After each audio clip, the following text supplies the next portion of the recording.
Welcome to today's tutorial on making columns in Google Docs.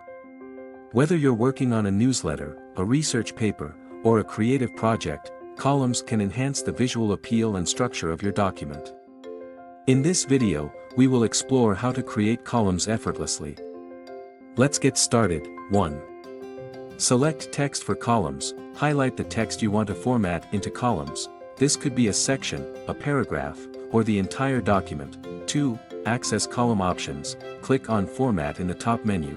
Choose Columns from the drop-down. 3. Choose the number of columns. Select the desired number of columns, e.g., 2, 3, or 4. Google Docs will automatically adjust the layout. 4. Adjust column formatting, optional. For more customization, click More Options. Modify column width, spacing, and add lines between columns. Click Apply to see the changes. Congratulations! You've learned how to create columns in Google Docs. Experiment with different layouts to find what works best for your project. If you found this tutorial helpful, don't forget to like and subscribe. Thanks for watching.